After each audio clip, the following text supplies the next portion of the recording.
Salut à toi et bienvenue sur la chaîne de Région et Terroir. Je me trouve dans le canton de Fribourg, et plus exactement dans la région de la Glane, au sein du petit village de Mézières. Aujourd'hui, je te propose d'aller à la rencontre de Laurence Ansermet, administratrice du musée du papier peint, qui nous ouvre les portes de son univers. Alors si, tout comme moi, tu as envie d'en savoir plus sur les origines de cet art ancestral qui habite nos foyers, eh bien écoute, le plus simple, c'est qu'on aille à sa rencontre. C'est parti, suis-moi.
Salut Laurence.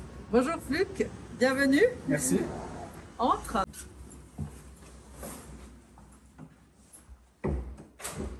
En tout cas, je te remercie de nous recevoir et puis de nous présenter ce musée. Mais tout plaisir est pour moi. Je te propose que nous allions au Salon des Deux Colombes pour continuer à discuter. Ok, je te suis alors. Oh, tu as remarqué ces embrasures? En fait, on les a mises ici en relation avec notre exposition actuelle qui traite de l'urbex. C'était en fait des embrasures qui étaient au château avant sa rénovation. D'accord.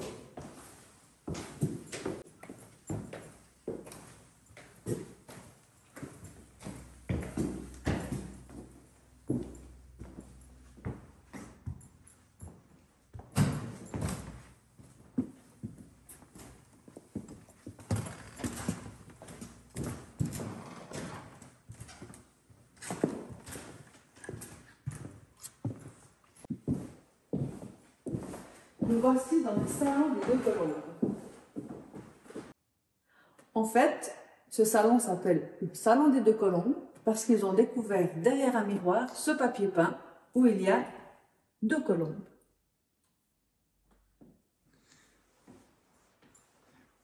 Est-ce que tu pourrais te présenter en quelques mots? Alors, je m'appelle Laurence Ansermet, je suis native de la Glane. Ce château, je l'ai toujours vu dans mon enfance, mais en décrépitude en fait, c'était une ruine. Et puis, bon, j'ai fait des études Et puis maintenant, ça fait 8 ans que je suis administratrice dans ce château qui a été tout rénové pendant une vingtaine d'années. Par rapport à ce lieu, est-ce que tu peux nous en expliquer ses origines? Alors cette maison a eu la chance d'appartenir à une famille de Disbach au XVIIIe siècle. Et cette famille était fortunée et très intéressée par les tendances. Donc c'est eux qui ont mis tous ces papiers peints. Et quand ils l'ont vendu à des propriétaires pas fortunés. Et les suivants et les suivantes, personne n'était fortuné, si bien que la décoration n'a pas bougé. Et avec ça, ces papiers peints sont toujours là, toujours visibles. On a dû faire une rénovation pour ouvrir le musée, mais ce sont des papiers peints d'origine. Et ça, c'est une chance. Il y a seulement 6 maisons dans le monde qui peuvent se targuer d'avoir des si beaux papiers peints. Et puis, est-ce qu'il y a une similitude, ou plutôt une corrélation, je voudrais dire, avec le village de Mézières? Alors, à un moment donné, ce château appartenait également à la paroisse de Mézières. Et cette salle-là où nous nous trouvons, c'était la salle paroissiale. En fait, elle a servi pour faire des messes, pour dire des messes du moment que l'église était en construction. Elle a servi au loto, elle a servi d'école. C'était vraiment la salle du village. C'est un petit peu dû à son emplacement qui est un peu central. Exactement, oui. Et puis aussi à la grandeur de la pièce. D'ailleurs, la pièce, au départ, au début du siècle, elle était plus petite, mais ils l'ont cassée. Et là, on est dans 2 pièces qui sont réunies pour faire justement la grande salle du village. Je te propose que nous continuions dans une pièce qui est totalement inédite à ce château et dans le monde du papier peint. Volontiers.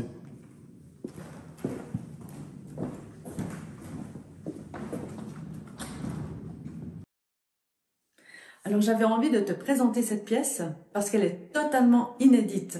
En fait, comme tu peux le constater, c'est du papier peint. Tous les papiers peints sont différents et on s'est dit que c'était peut-être le poseur de papier peint qui a posé des bouts, des morceaux de papier peint pour montrer au propriétaire le papier peint qu'il pouvait choisir. Ou alors, c'est ce poseur qui avait des chutes de papier peint et il avait aussi envie d'avoir sa chambre bien décorée. Et puis, au niveau technique, par rapport au papier, est-ce que tu peux nous expliquer justement les techniques qui sont utilisées? Alors, par rapport à la technique, je te propose que nous allions à la rencontre de Pierre Demière, qui est notre guide et qui pourra t'en dire beaucoup plus que moi.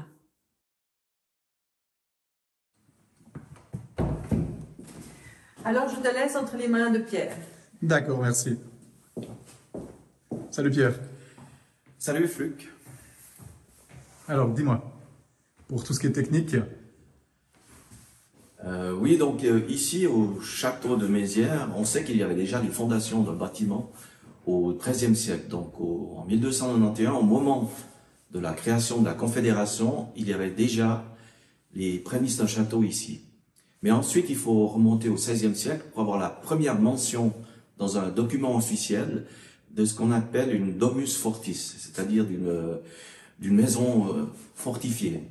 À cette époque, elle appartenait aux premiers seigneurs connus du château, qui étaient les seigneurs de Bonvillars, qui étaient donc seigneurs du château, affiliés aux seigneurs de Romont, qui eux-mêmes étaient inféodés à la Savoie.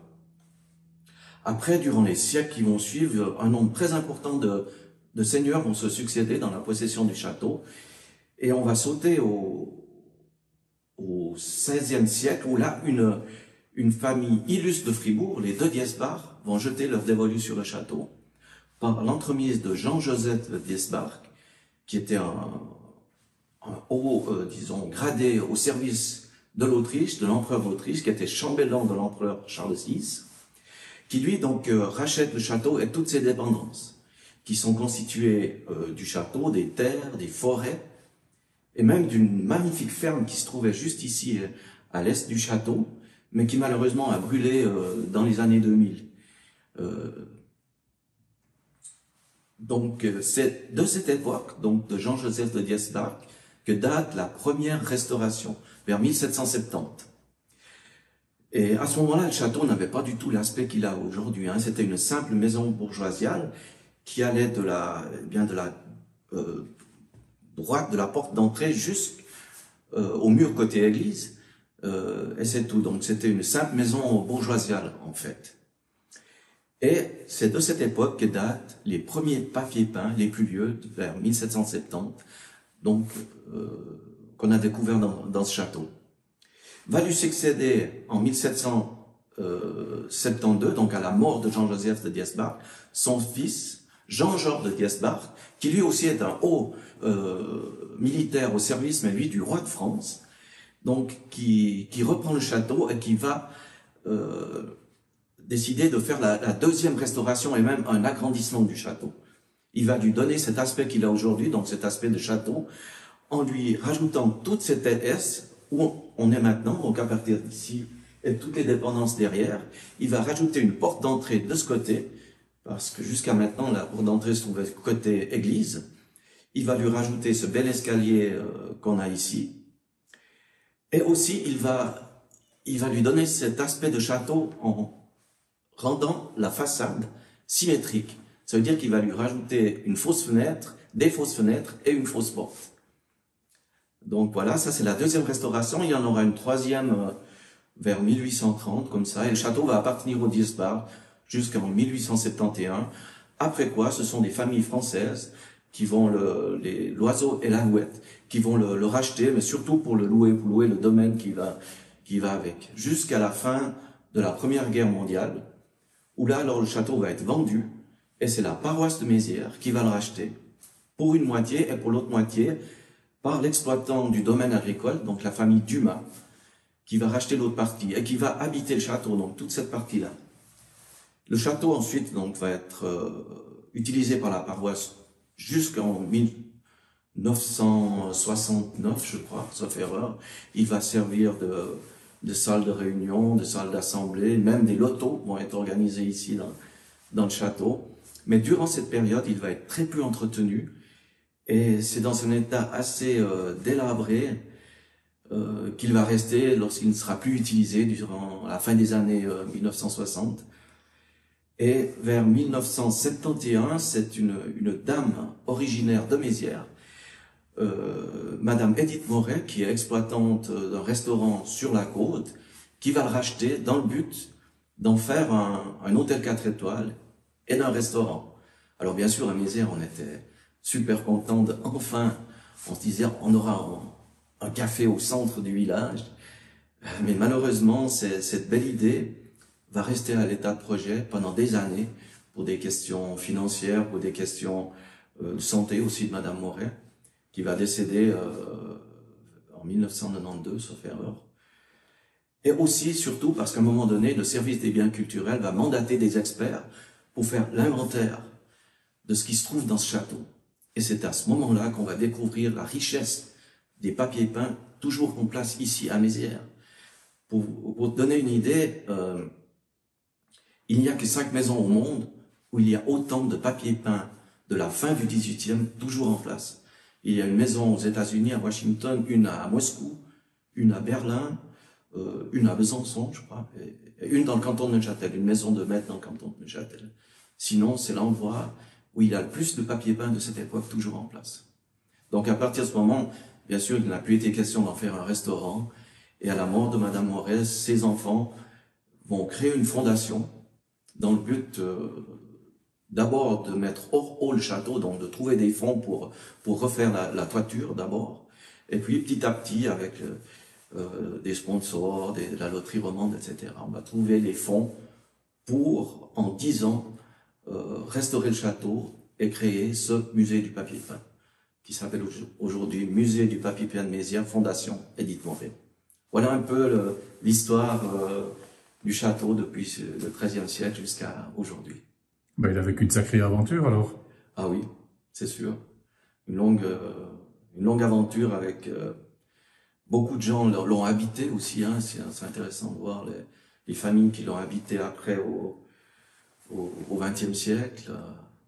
Toutes les anecdotes qu'il y a aussi avec ce château. Hein. Pendant longtemps, il a été abandonné, donc même s'il était fermé, c'était assez facile d'y pénétrer. Donc il y avait les enfants qui jouaient. Moi-même, quand j'étais à l'école primaire, on venait jouer dans ce château.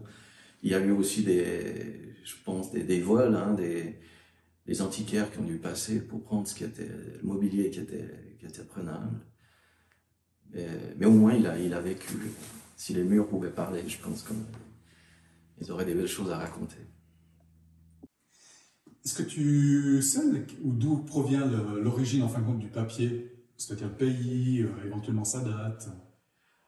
Alors, à ma connaissance, le papier peint provient de ce qu'on appelle, au XVIe, au XVe siècle, on avait des artisans qui s'appelaient les cartiers dominotiers. Donc, c'était des artisans qui fabriquaient des cartes à jouer ou des cartes religieuses, qu'on voit encore dans les missels, des choses comme ça. Et ils imprimaient ces cartes à jouer en couleur.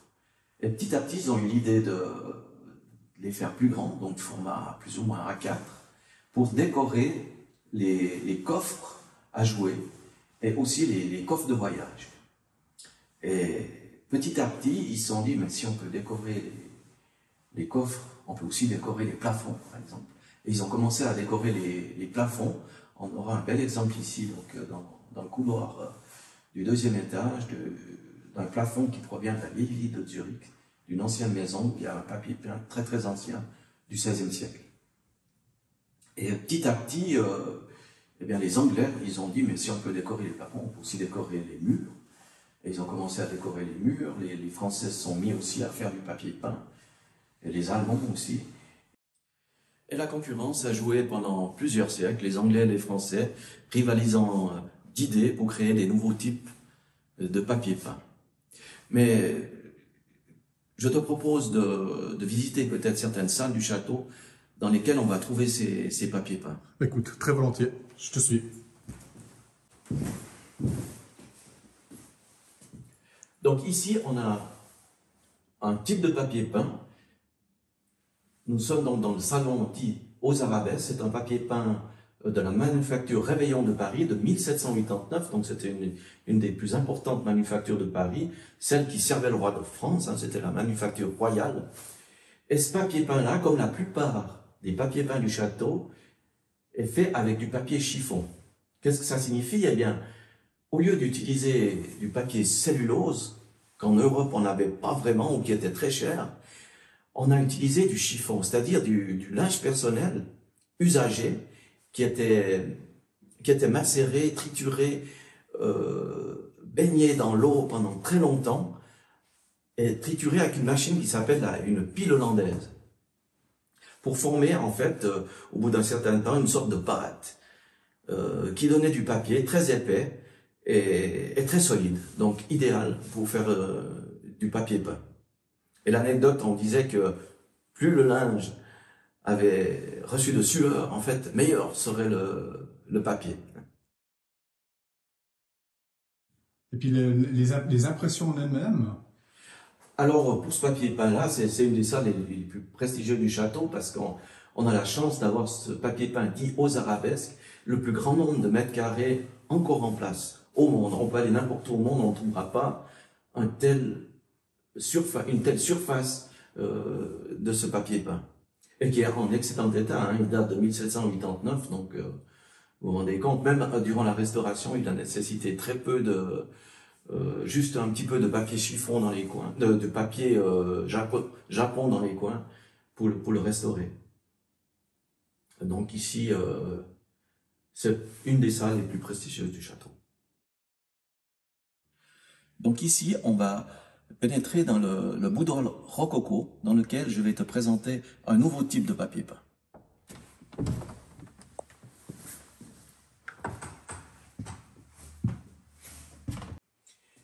Ça s'appelle du papier tontis. Le papier tontis, en fait, essaye d'imiter le velours. Ce sont les Anglais qui ont essayé de faire ça, parce que tu sais que à l'époque, les demeures des seigneurs, des rois étaient décorés par des choses extrêmement chères, dans des textiles, des draperies, des marqueteries, des choses que la plupart des gens ne pouvaient pas se payer. Donc le papier peint, lui, c'était une idée, enfin, d'imiter ces choses. Alors ici, nous avons ces magnifiques motifs du papier tontis qui essaye d'imiter le velours. Quelle est la technique? Eh bien, en fait, on saupoudre de la poudre de laine sur des feuilles de chanvre sur lesquelles on a apposé de la colle. Et ça donne seulement cet aspect extrêmement doux. Je ne vais pas le toucher parce qu'on ne peut pas le faire, mais ça donne vraiment l'aspect du velours. Dans cette pièce, on a aussi quelque chose d'exceptionnel, c'est le parquet. Donc ici, on a un parquet fait avec deux sortes de bois, hein, le foncé étant du chêne, le clair du noyer, et surtout il est en trompe-l'œil. Hein. On dirait quand on se déplace, qu'on va marcher sur des cubes. Ouais, c'est assez extraordinaire, effectivement. Et le parquet, tu sais de quand il date? Alors il date tout de la rénovation du château, donc de la fin du XVIIIe siècle. Tous les parquets du château ont été restaurés, c'est-à-dire déposés pièce par pièce, numérotés, restaurés et reposés, comme celui-ci. Donc, avant d'aller plus loin, je te propose de parler un tout petit peu de ces papiers peints chinois du XVIIIe siècle, donc de la même époque que les plus vieux papiers peints trouvés ici au château de Mézières. Mais ces papiers peints chinois, eux, étaient simplement peints sur du papier. Il y avait des manufactures en Chine qui travaillaient exclusivement pour le marché européen. C'était très à la mode à l'époque d'avoir dans sa maison, dans son salon, un petit coin de choses provenant de l'extrême-orient. Et tous ces objets, ces papiers peints, venaient en Europe au travers des bateaux de la Compagnie des Indes.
À l'époque, au niveau de l'impression, comment il procédait?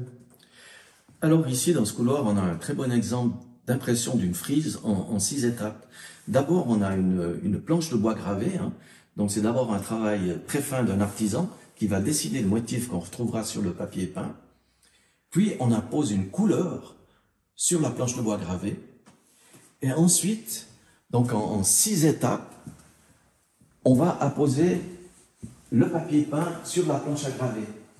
Donc ici, on voit sur le bas la couleur qui a été mise et sur la partie du haut, le résultat. Jusqu'à arriver en 6 étapes, ici, au résultat final. Et ici, par exemple, pour une frise toute simple, on a 6 étapes.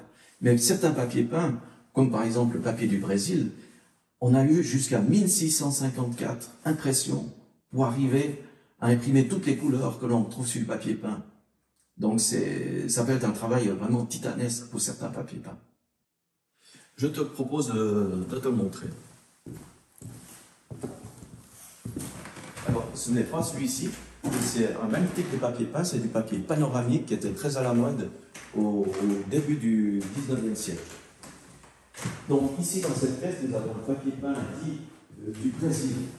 Il faut savoir qu'au 19e siècle, au 18e siècle, il y avait des voyages qui étaient organisés dans les colonies. Hein, et durant ces voyages, pour ces voyages, on engageait des scientifiques, des naturalistes, mais aussi toujours des peintres qui ramenaient des dessins du voyage qu'ils avaient entrepris. Et ces voyages pouvaient durer jusqu'à 3 ans, en l'occurrence, pour ce papier peint du Brésil. Et le manufacturier de Rixheim, au retour du peintre, quand il a vu ces dessins, il a dit « mais ça, moi, je vais les racheter et en faire du papier peint ». Et c'est comme ça qu'on se retrouve avec ce papier peint dit du Brésil, ici à Mézières. C'est une donation du Musée d'art et d'histoire de Fribourg, qui avait organisé une exposition sur Nova Fribourg au début des années 1970.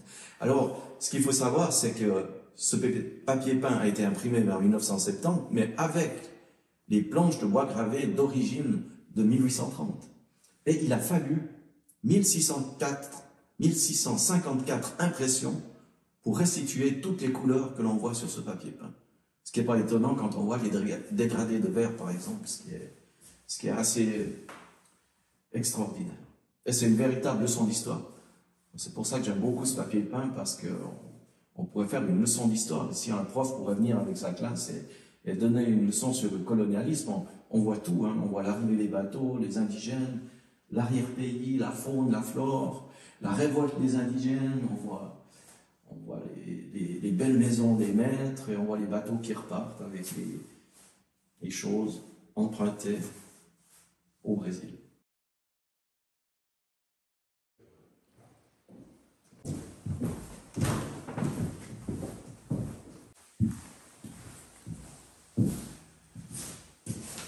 Alors ici, dans cette chambre bleue, je te propose une nouvelle technique d'impression du papier peint. Ce papier peint dit bleu d'outre-mer était très à la mode au milieu du 19e siècle, car il apportait beaucoup de lumière dans les pièces, à l'époque où il n'y avait bien sûr pas d'électricité. Et ce papier peint est imprimé selon la méthode de la taille douce. Qu'est-ce que ça signifie? Eh bien, ça veut dire qu'au lieu d'utiliser une planche de bois gravé, ici on utilise un rouleau de cuivre que l'artisan va graver avec un burin et des ciseaux à des profondeurs différentes en dessinant le motif. Et des profondeurs différentes, cela veut dire que les sillons profonds vont recevoir beaucoup d'encre et les sillons très peu profonds, peu d'encre.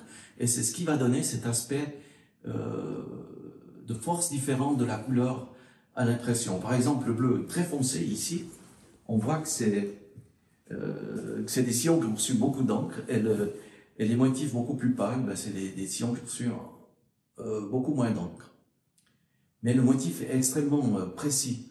Par exemple, on peut comparer à la frise du bas qui est du simple dessin, disons, de faux marbre. C'est beaucoup moins précis. Alors, je vais vous présenter encore une dernière façon d'imprimer du papier peint. Elle se trouve dans la salle suivante.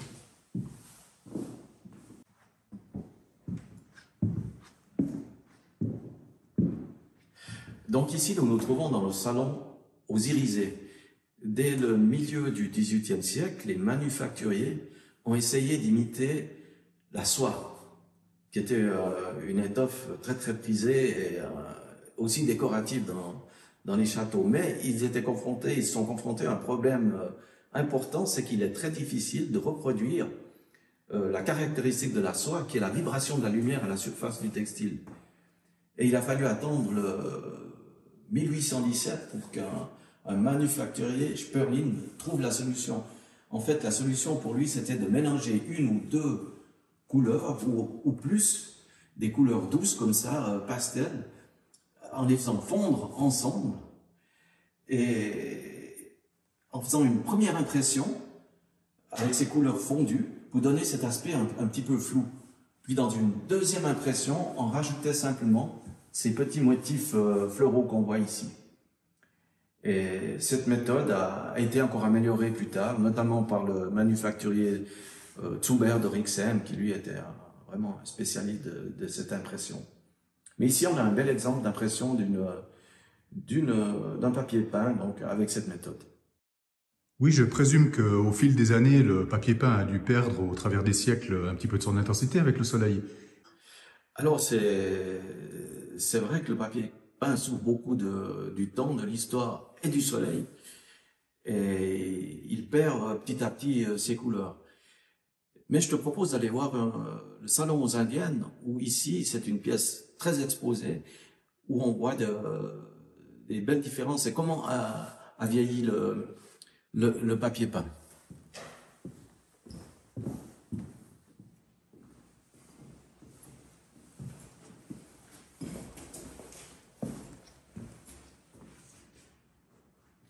Alors ici, nous nous trouvons dans la chambre aux Indiennes, où on a un très bel exemple de tapisserie où les couleurs ont souffert du temps et de la lumière.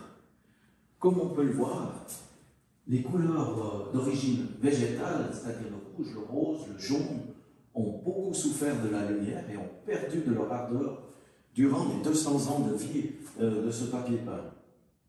Mais ici, dans cette pièce, on a pu retrouver les couleurs originales parce qu'il y avait au bas du papier peint des barrettes de bois qui cachaient le bas du papier peint. Donc on a pu retrouver les couleurs originales car elles n'avaient pas été exposées à la lumière.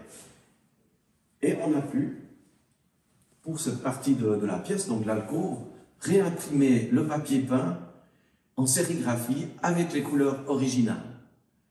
Et on peut voir ici donc que le papier peint avait vraiment des couleurs beaucoup plus vives. Mais c'est quand même pas mal pour du papier peint qui a 200 ans d'avoir encore cette vivacité-là, je trouve. Aujourd'hui, y a-t-il encore des artisans qui réalisent des papiers peints à l'ancienne?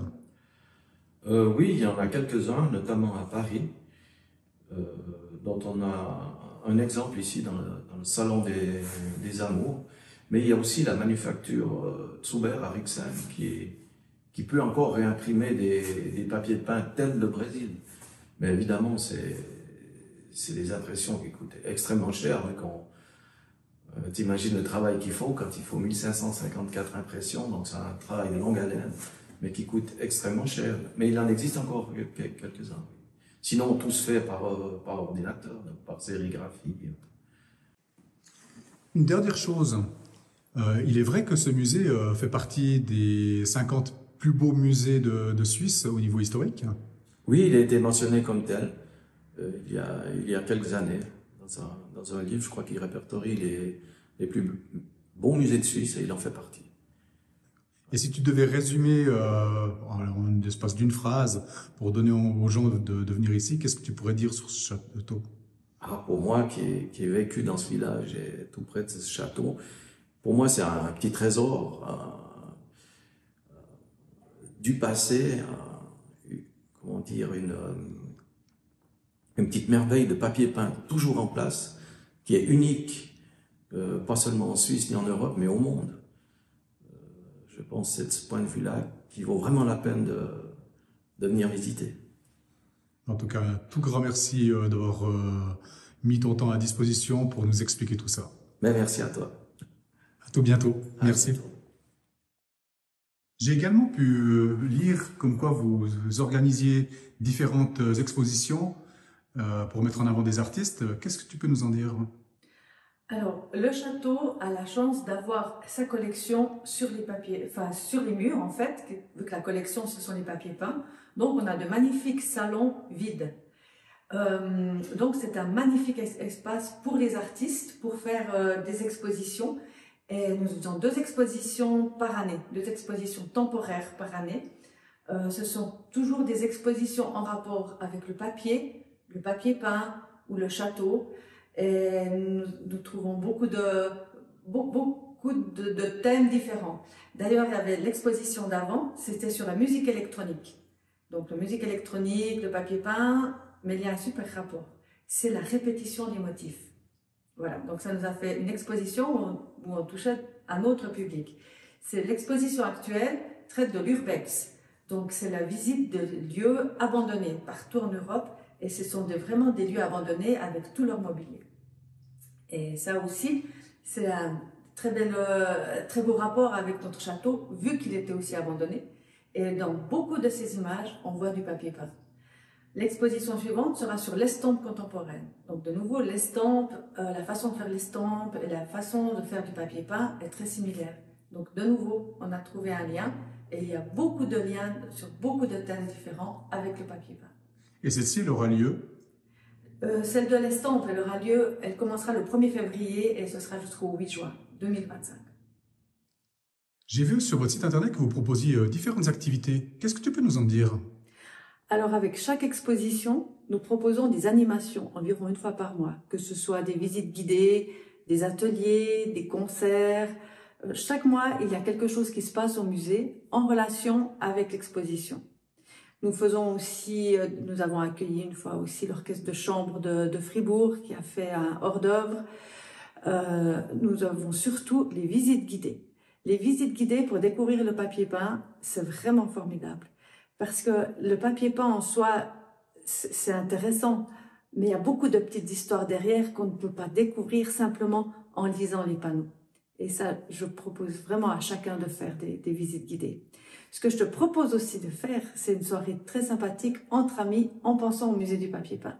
Nous avons organisé un meurtre et mystère à domicile. Un film a été fait ici où il y a un meurtre et il faut trouver quel est le coupable. Mais ça se passe à la maison. Donc il faut simplement acheter le lien. Et puis après, c'est une jolie animation à faire entre amis. Alors je te propose vraiment de le faire et si tu veux en savoir plus, il faut aller sur le site internet. Qui est? www.museepapierpeint.ch. Ben écoute, très volontiers, je vais aller regarder ça. Lorsque les gens ont terminé de faire la visite du musée, ils peuvent passer par la boutique. Est-ce que tu peux nous parler un petit peu des objets que vous proposez? Mais très volontiers.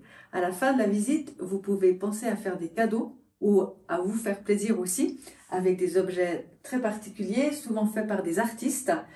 Nous avons notamment, et ça c'est tout nouveau, c'est sorti fin octobre, le nouveau livre des enquêtes de Maëlys que tous les enfants connaissent.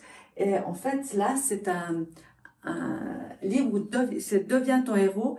Et c'est un livre où Maëlys passe dans tous les musées du sud du canton. Donc tous les musées en Gruyère, Glane et Pays d'en Haut. Alors ça, je vous le conseille vraiment, c'est un joli cadeau pour les enfants. Après, nous avons beaucoup de cartes différentes, aussi des éventails. Là, nous avons aussi un carnet créatif. Ça, c'est super. Si vous partez en vacances et que vous avez envie de créer des souvenirs, vous pouvez simplement décorer vos pages au fur et à mesure de votre séjour. Ensuite, nous avons quelque chose qui a beaucoup de succès. Ce sont les bijoux en origami. Et ça, c'est fait ils sont créés par une artiste japano-brésilienne. Et voilà, ça, c'est vraiment des très très beaux objets à offrir ou à s'offrir. Nous avons aussi plein de cartes, de carnets qui sont faits par une relieuse. Et nous avons aussi du cyanotype, du vin des seigneurs de Mézières. Ça, c'est aussi quelque chose de très particulier. Et bien sûr, beaucoup de cartes, des serviettes, des mouchoirs, des papiers créatifs. Il y a vraiment de quoi en avoir pour tous les goûts. Y a-t-il d'autres choses que vous proposez aussi comme activités, notamment par exemple, est-ce que vous faites des locations de salles? Oui, alors nous louons la salle, le salon des Deux Colombes où on était tout à l'heure. Celui-là, nous le mettons à disposition pour des séminaires, des apéritifs, et il est très apprécié. Nous avons tout ce qu'il faut, comme le beamer, l'écran, pour faire des séminaires avec tout le confort nécessaire. Pour les personnes qui seraient intéressées à visiter votre musée, qu'est-ce que tu pourrais leur suggérer? Alors, le musée est ouvert pendant l'hiver, le samedi et le dimanche, de 13h30 à 17h, et puis dans les mois d'été, c'est-à-dire à partir de mars, jusqu'en octobre, il est ouvert du jeudi au dimanche de 13h30 à 17h. Mais pour les personnes qui ont envie de faire des visites guidées, ça, on peut ouvrir quand ils veulent, également en soirée. Donc ça, c'est simplement qu'ils prennent contact avec toi? Exactement. Il suffit de téléphoner, on regarde pour le rendez-vous et le musée est ouvert. En tout cas, Laurence, je tiens à te remercier très chaleureusement pour ton accueil et puis de nous avoir permis de visiter ce très beau musée. Merci beaucoup de ta visite, Flux. C'était un vrai plaisir de t'accueillir et Tu es le bienvenu quand tu veux. Ben écoute, j'espère qu'on aura l'occasion de se revoir. En tout cas, en attendant, ben, je te souhaite une bonne continuation. Merci beaucoup. Et puis à une prochaine. Merci beaucoup. Avec Au revoir, plaisir. Laurence. Merci.